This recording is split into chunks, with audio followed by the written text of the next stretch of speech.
Yalnız beni sev, kimseyi sevme, kimseye gitme. Sakın beni kandırma, dolandırma, beni ağlatma.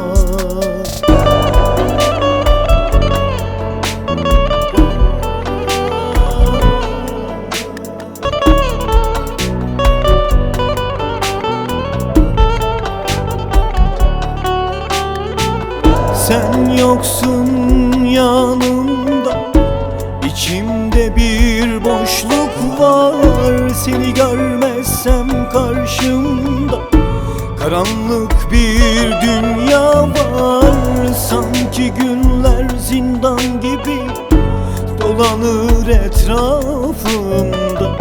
Sanki yalnızım, sevenim yok, değer yok canımda.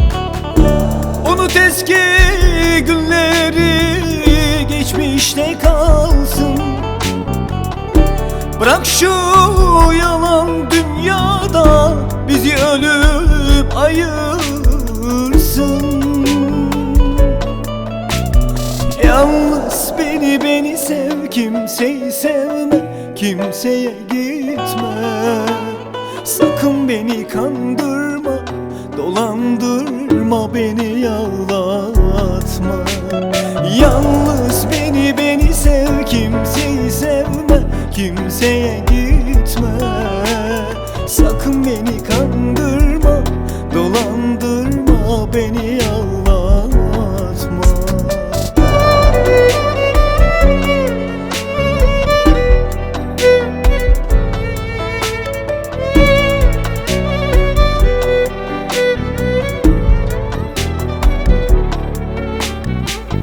Senden başkasını sevmek aklımın ucundan geçmez. Sana vurulmuş yüreğim, İnan sensiz rahat etmez. Bir günü bekliyorum, sanki bir yılmış gibi.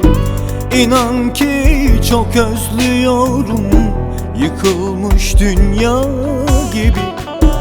Unut eski günleri, geçmişte kalsın.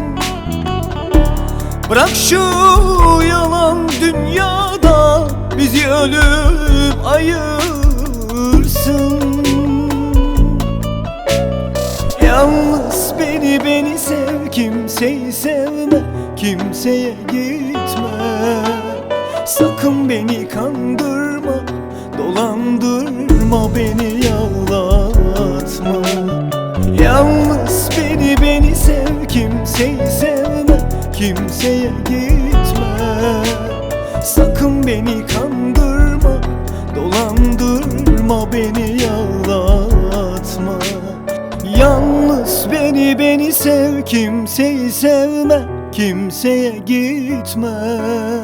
Sakın beni kandırma, dolandırma, beni ağlatma.